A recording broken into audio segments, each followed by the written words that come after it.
want to know, raise your hand, where were your crystals growing? And is that where you thought the crystals would grow? Lily, where are your crystals growing? On the string. On the string. Raise your hand if you have crystals growing on your string. The string that's in the water or the string above the water? Above. Above the water. Is that a surprise? Yes.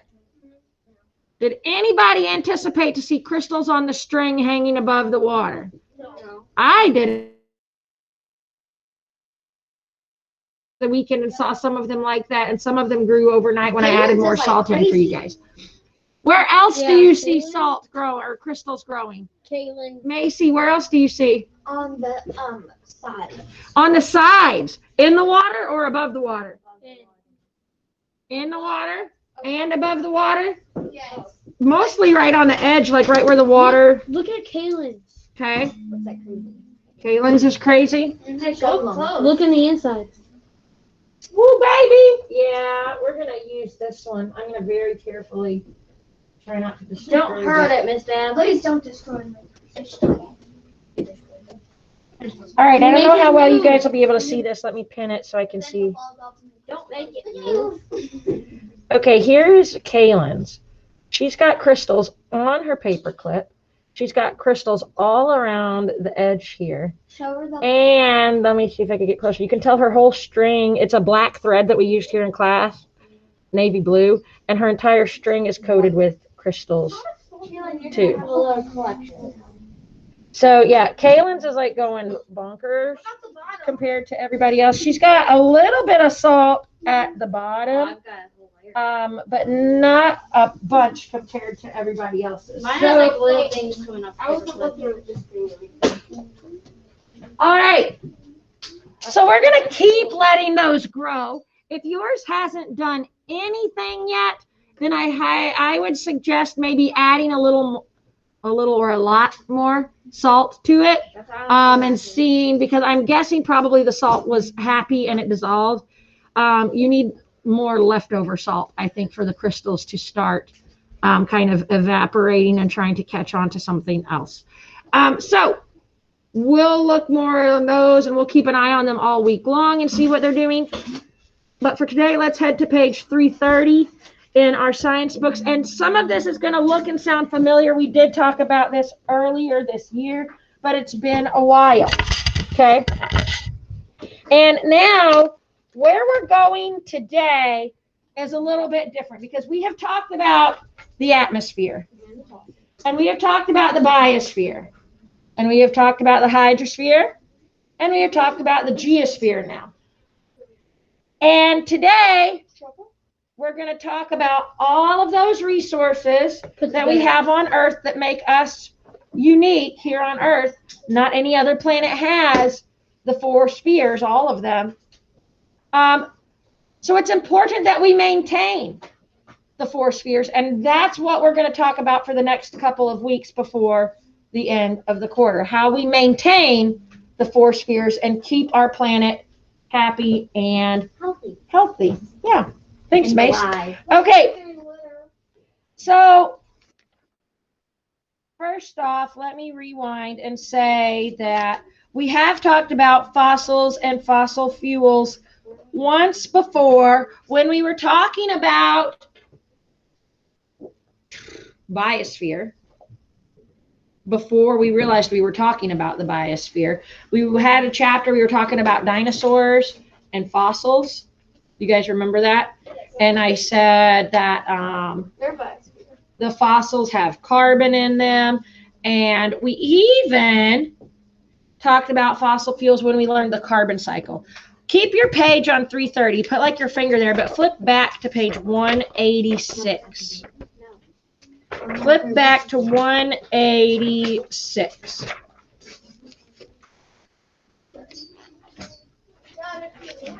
Okay.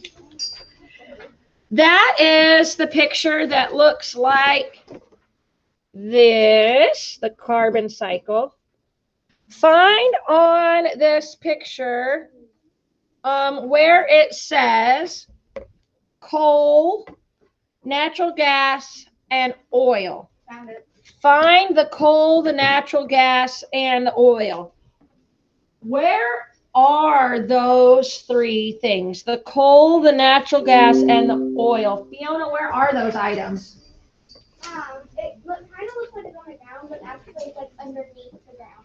Yeah, they're underground, okay?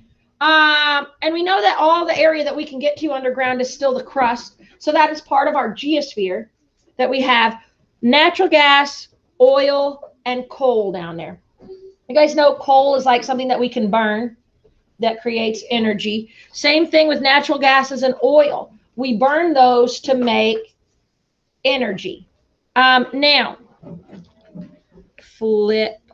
But you see, okay, I'm sorry.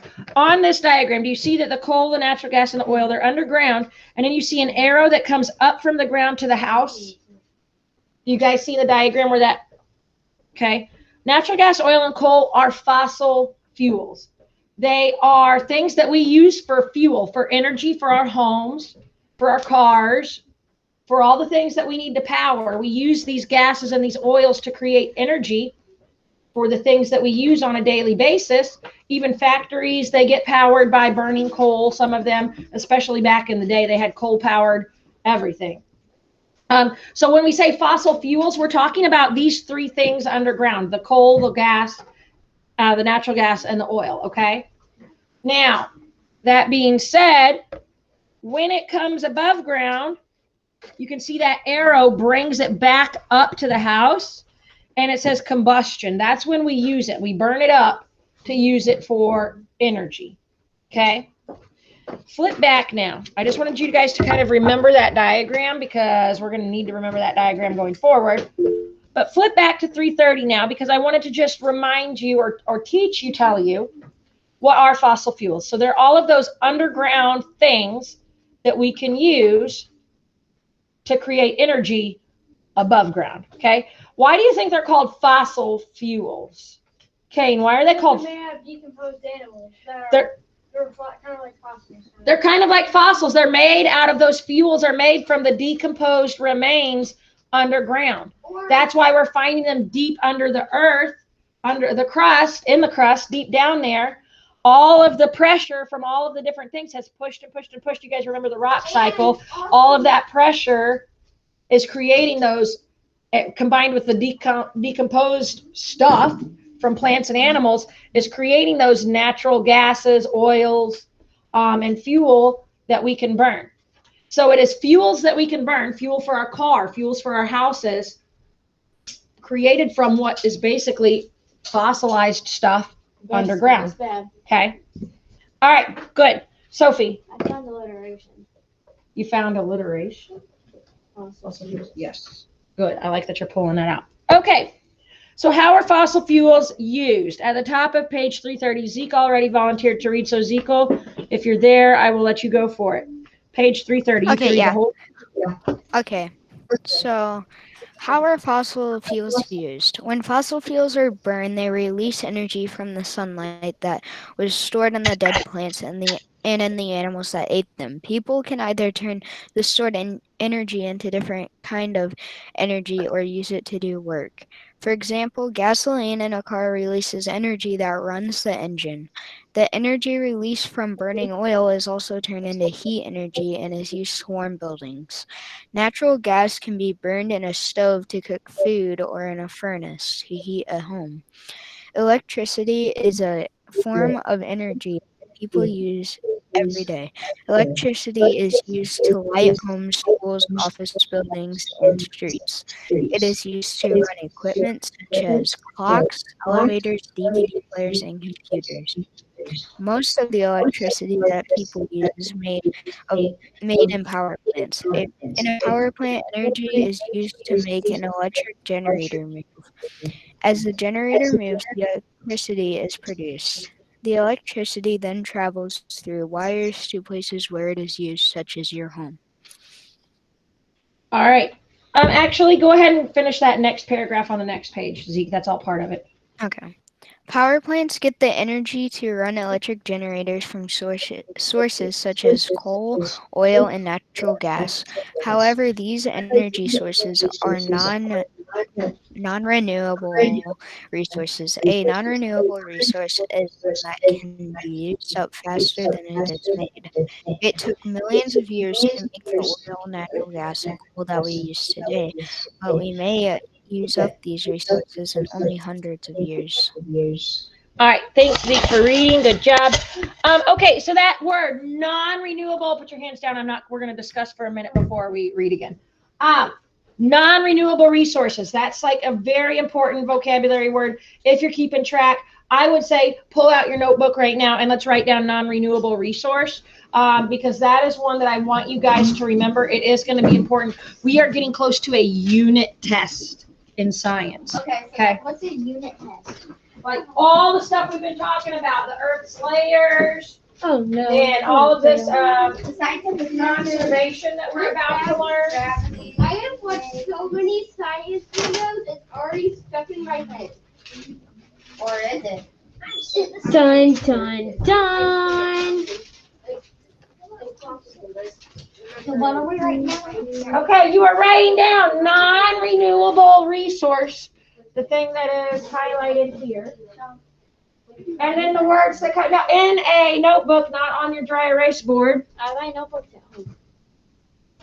I'll give you a piece of paper. Then you need a piece of paper because you're like it's going to get erased if you write it on your dry erase board. Okay. Thank you, Macy, for sharing a piece of paper with Sophie. All right, non-renewable resource, one that can be used up faster than it's made. So like Kane mentioned, fossil fuels, the coal, the natural gas, the oil, it takes a long time for that stuff to be created. A very, very, very millions, literally millions of years. Longer than we can possibly really imagine. But it could possibly get used up in our lifetime. We've already been using these resources for hundreds of years. And as we use them to run power plants that create the electricity, or to use them directly into our automobiles or whatever, some of these things we use directly. Some of them are used to power the power plants that create electricity. And think of all the electricity that gets used on a daily basis. But where does electricity come from? Well, yes, Ben Franklin discovered it with lightning, but that's not really where we get all of our electricity from, is just by capturing lightning, right? That's not how it works. Electricity is actually created and man-made at power plants. And power plants couldn't run out of electricity if they run out of the fossil fuels that are powering their machines and their generators. Does that make sense? And also uranium for nuclear power plants. Okay, we're not there yet. Give me another couple of pages. Okay. All right. So, does that make sense that we're going to use these up before more can be created? We can't wait a million years for some more to be made. We won't be here anymore. Our grandkids and their grandkids won't be here anymore. We'll be up in heaven. Okay? So, non-renewable means we can't get more of them before we use them up. Sean. So like when you first go out from Platinum Primary this way, first if you just keep on going, like right by where I live, there's a power plant, and it's on like both sides. I don't know what it kind of is. So there's a power plant right around here, Yeah. Sean says. Yeah, there is. Yes, there's a one that mounted by the Mississippi River. Very close. Okay. I know it's a power plant. Zeko's waving his hand like a madman. All right, go for it, Okay, Zeke. so I the thing is, my dad works at he's a mechanical engineer, and he like fixes machines for a power plant. Well, it's not a power plant, but they make oil for cars, and so yeah, that's like the fossil fuel that they make it into the fuel that they can use for the oil in cars. And then another thing is, when I was going to the Chiefs game in Kansas City, we drove by the nuclear power plant that's in Missouri, and I wanted to know how what makes it like a nuclear power plant, how it's All and right, DJ asked the same thing. Give me a second. In like 2 pages, we're going to talk about nuclear energy. So just pause on nuclear energy. Those of you that already know about that, we're going to talk about it in a couple of pages. You're ahead of me. Fiona. Okay, so I kind of have like a connection on like the power plant thing. Me and my dad just the other day, we were going over to my grandma's and we were getting a lift for like my dad's changing the motor and my dad's seat.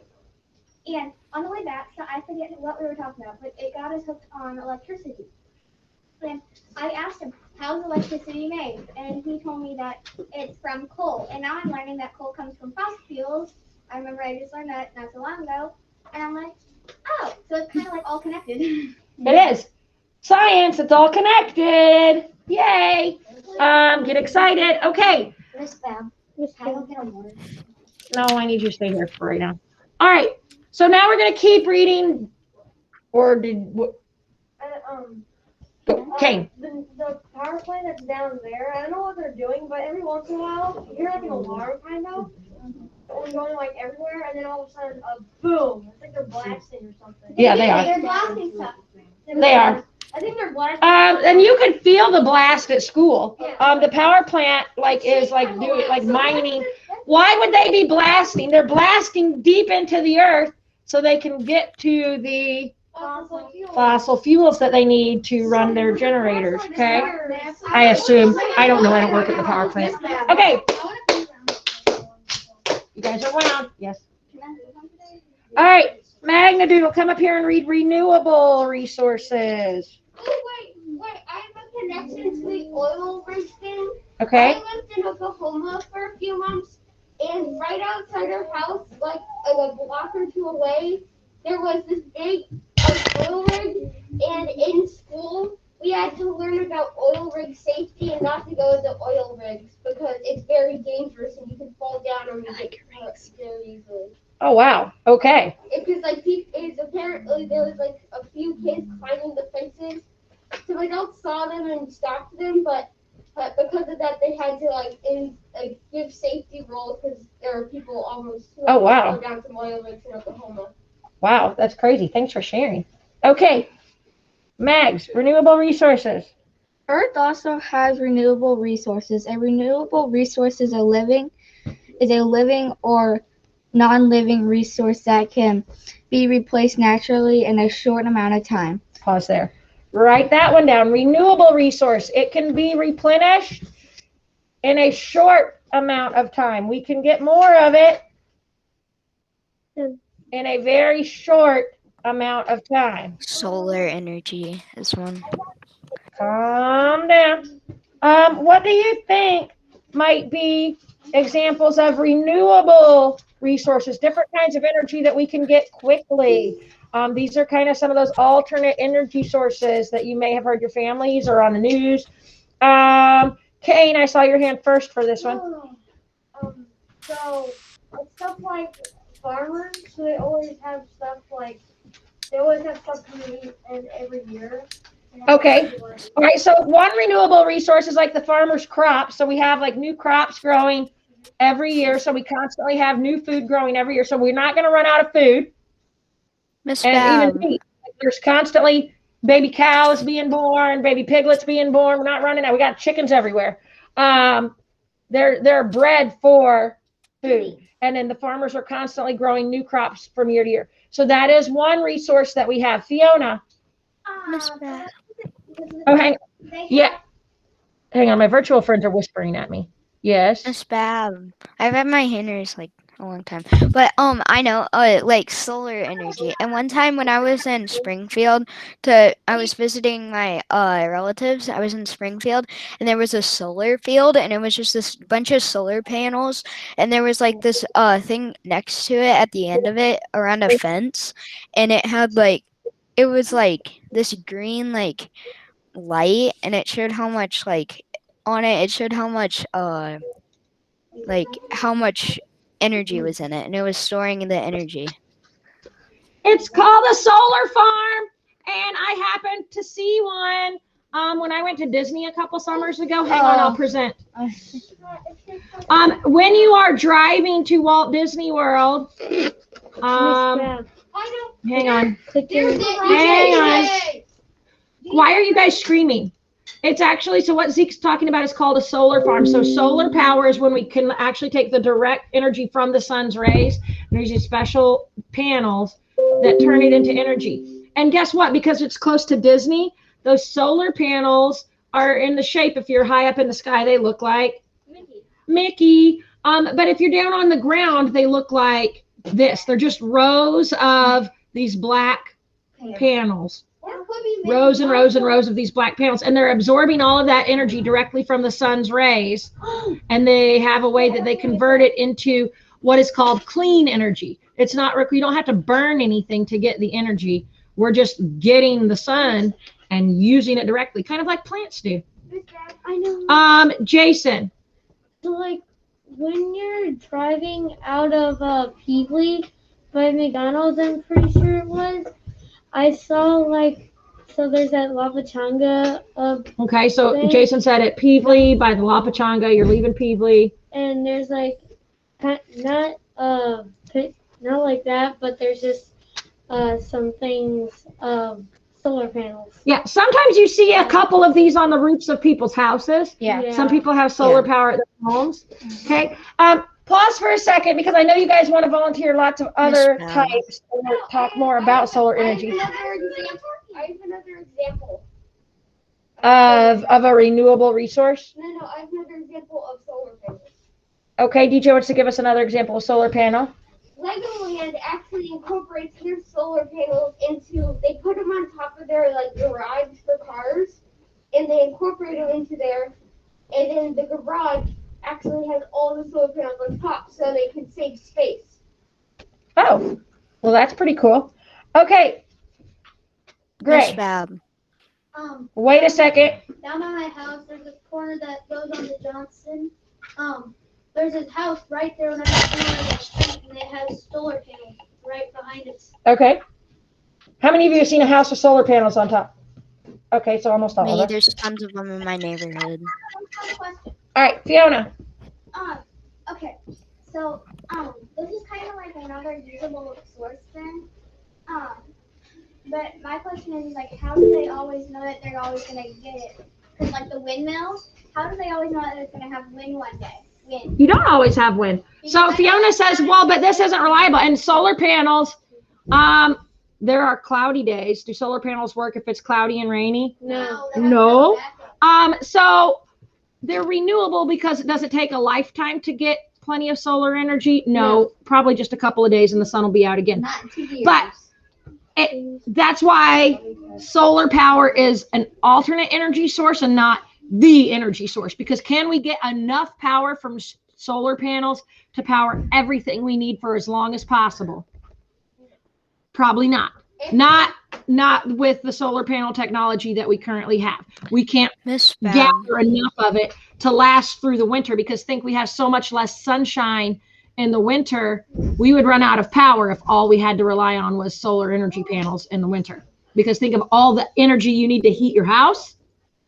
You use extra energy in the winter to heat, and you don't have as much sun. So, but then also, Fiona mentioned wind power and like windmill farms, which is also a thing, and it's not always windy. Right, and I know that down in Texas. So you guys might have, I've driven to Colorado before, and if you drive across Kansas, there's like a billion of these things if you drive across the state of Kansas. They're all over Illinois and like by Chicago. Yes, if you drive towards Chicago, you see a bunch of them too, like in Illinois.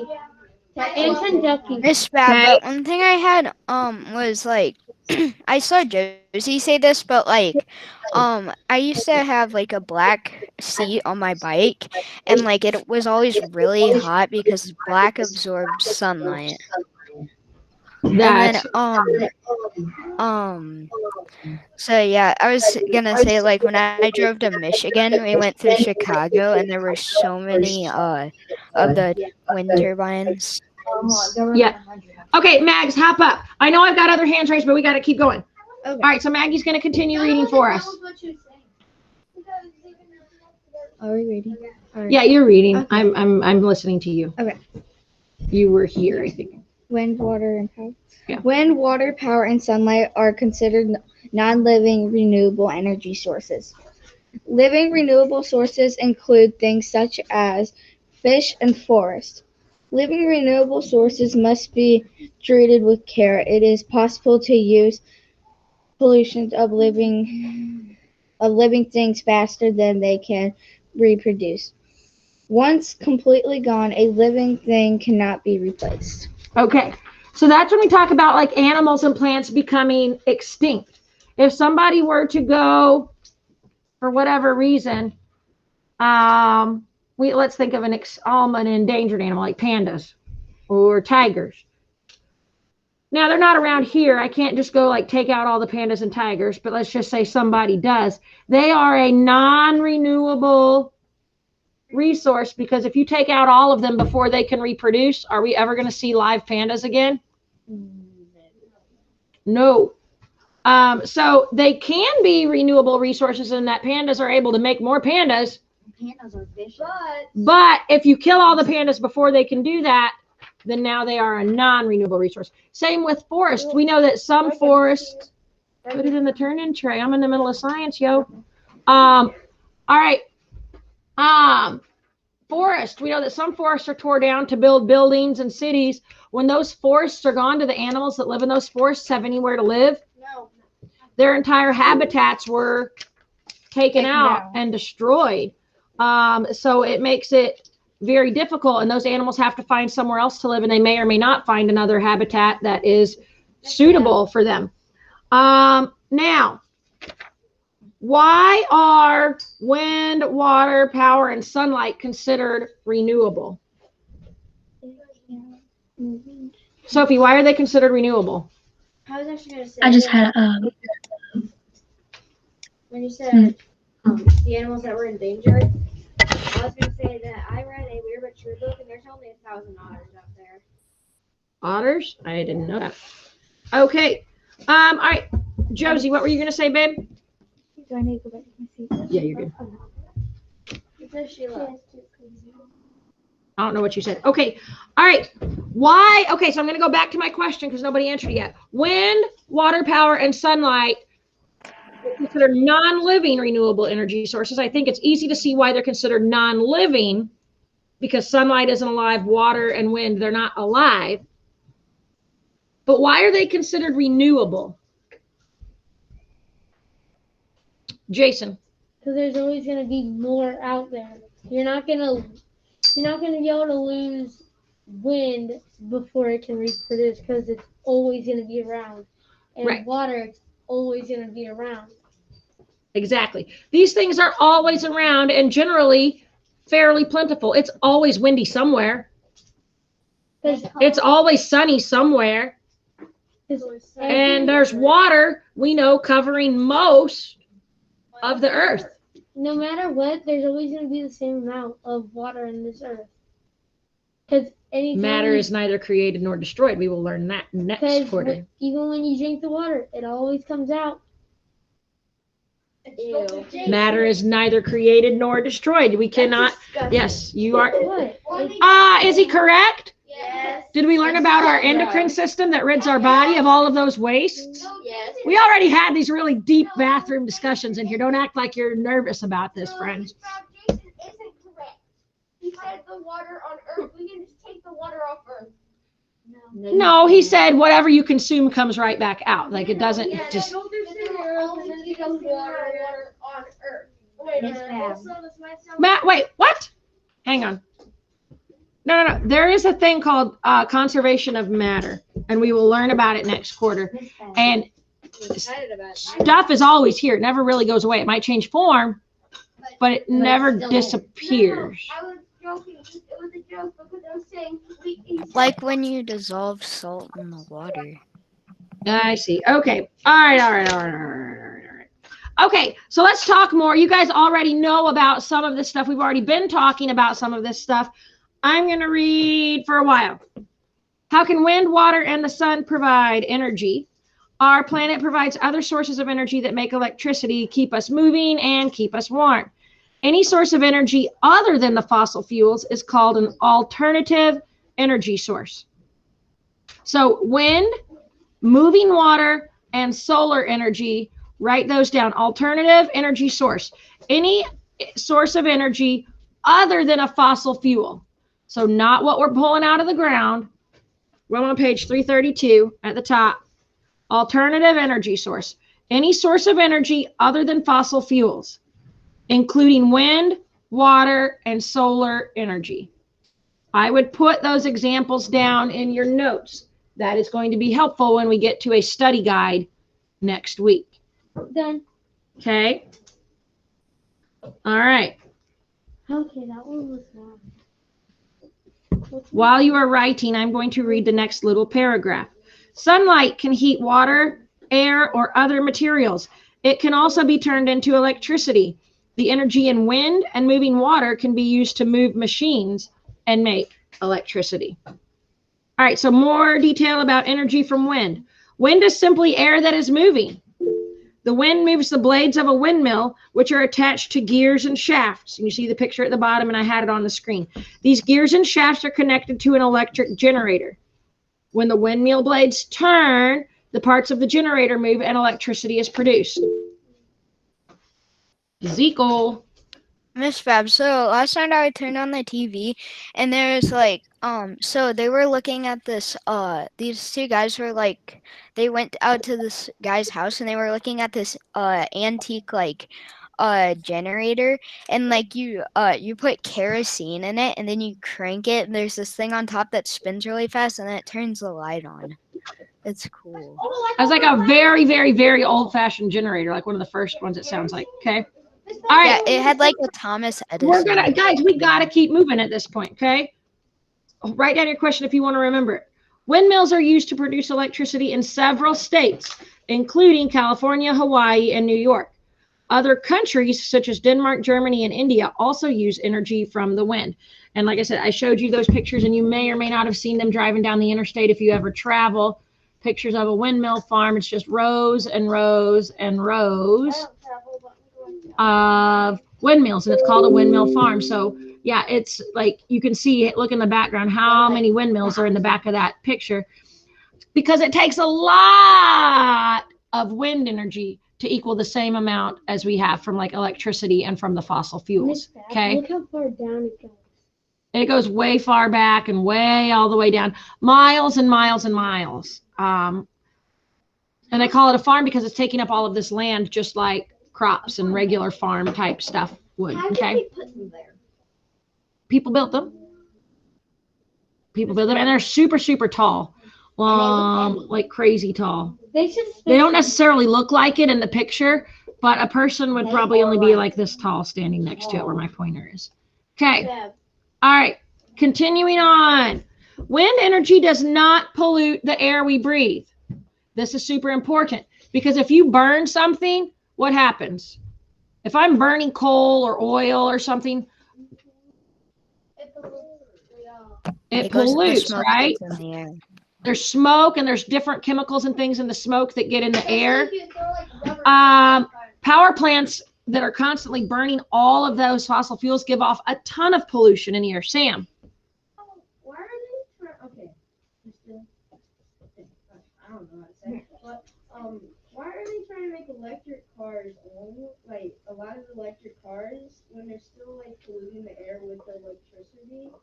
Electricity itself isn't polluting. Well, they have to make one. Making electricity is what causes. Yeah, making electric cars electricity. But they can use alternate energy sources to make electricity as well.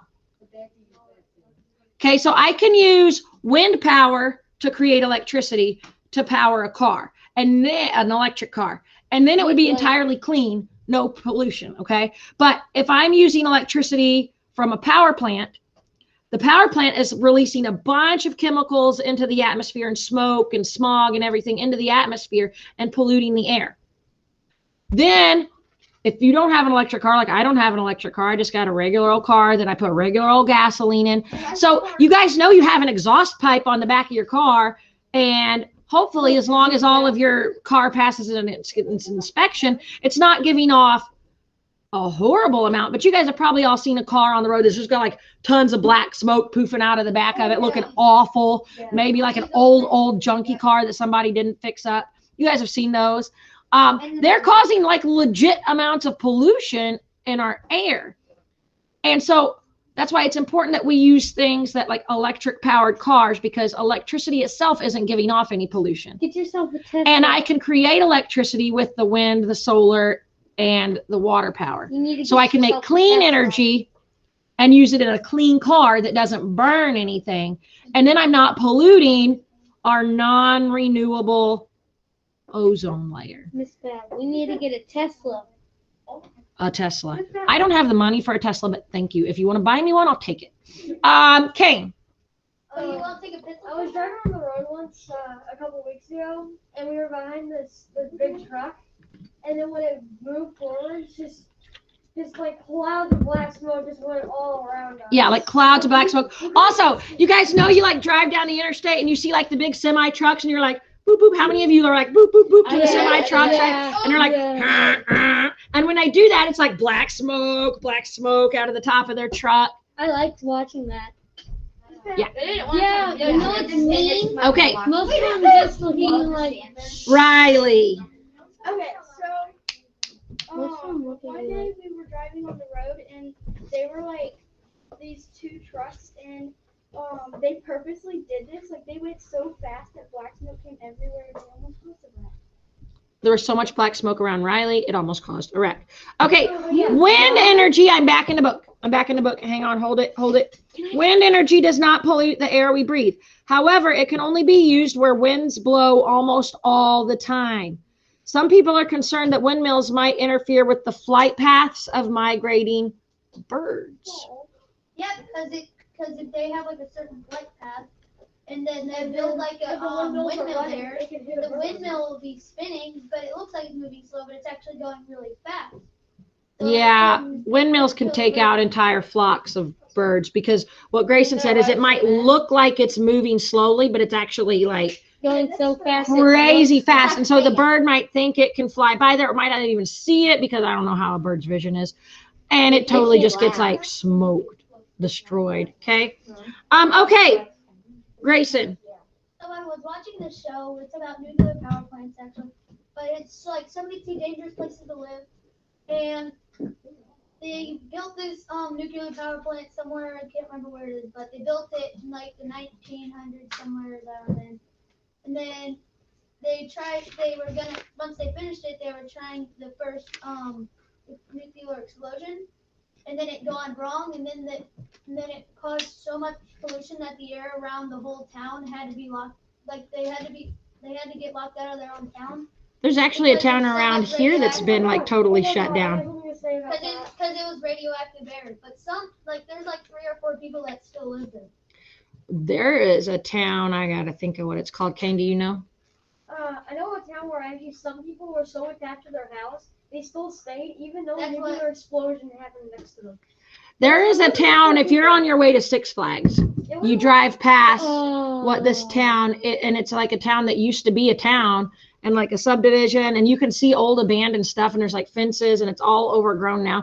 And I think they might have tore it down and leveled it now, but when I was a kid, when you were driving out to Six Flags, you could see it looks like a town with houses and a subdivision and stuff, but it's like all completely abandoned because there was so much pollution, not this kind of pollution, not just like from cars and burning oils. But there was a different kind of pollution, and it had to close down the entire town because there was pollution in the ground that was coming up through their water. Oh, I have another one to go with that, because there's this lead mine around another town.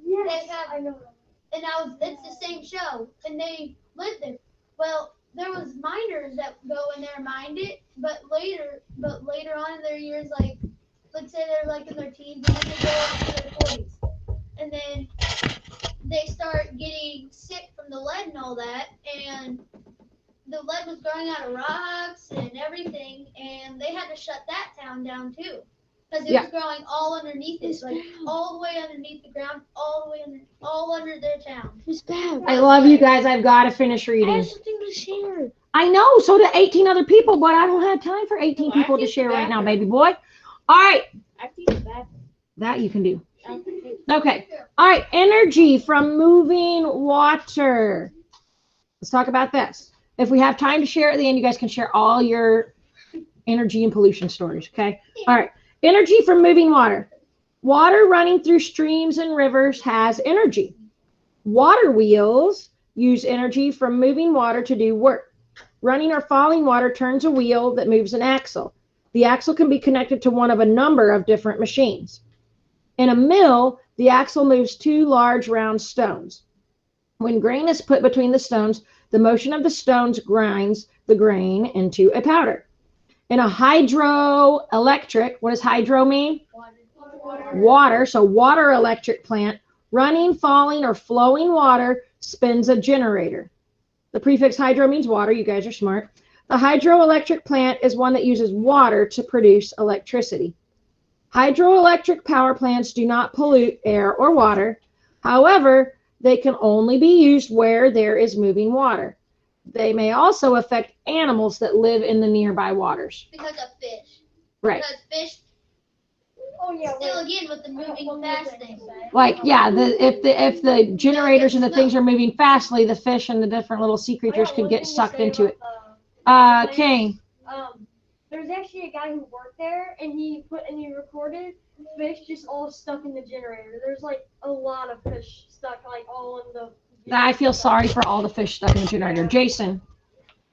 So like, if you're on your way to Tennessee, there's this town called Cairo, and it's like all abandoned. My parents watch documentaries about it, and there's like all these roaches biting people. Well, we're talking about pollution. I don't know. Roaches. I know nothing about that. I used to actually, where I was born was actually near it. There used to be a beautiful ocean, and There is no ocean in Illinois. I'm talking about Cairo. Egypt. Cairo.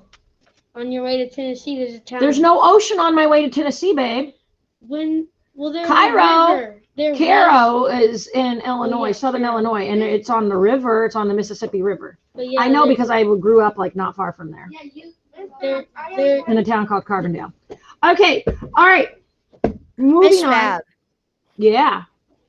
So on there I had about the water wheel, like that reminds me of like what Kane said, like in your pool, like the cleaner thing, the frogs get stuck in it. Yes. Frogs. Okay, so here's like, water wheel. Hang on, let me project. You always get frogs now.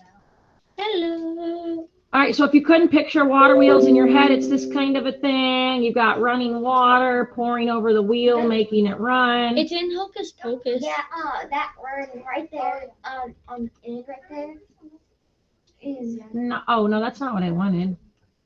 What is that? A plant called a water wheel. Okay, so think about this one. That's in the movie Frozen. Well, this is It's a dam. It's a dam.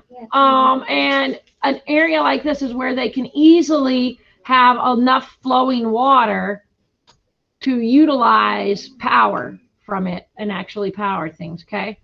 But yes, this is a dam. And yes, in the movie Frozen, Elsa builds one so that Arendelle is not destroyed. But then But okay. Moving on. Josie, yes, ma'am. They're still staring at So, we're up by my grandparents' house, in St. John. I remember every time that I go up there and like we visit town, it's like the smell from this factory that's letting off a lot of pollution. It's so strong that like even whenever you don't open your windows, you can like smell it in the car, and it always makes me upset because there's so much pollution, and it's a lot. Yeah, I have been places like close to the water where you smell like lots of pollution too, and it's really, really nasty. Sean, your hand's been raised a while, bud. And so, you're talking about electric cars. Electric cars. We're back to electric cars. Okay, carry on. They do believe since, because like electric cars have a backup for gas. Okay, so electric cars do a lot of them have like a gas backup. However, they're way cleaner than cars that are only gasoline. Okay. Aren't diesel cars more? All right. Diesel trucks. Yeah. Have you ever heard of Lake Alata hockey? What, babe? Have you ever heard of Lake Alata hockey? It's in DeSoto. That's what my family calls it, but yeah. I don't know about that. That's okay. really polluted. We're gonna move on. Solar energy. Oh, Lils, what did you have? Yes. All right. Energy from the sun is called solar energy. Solar energy is a renewable resource that will last as long as the sun shines. What? How are light and heat energies from the sun changed into energy people can use? Well, we looked at a solar farm.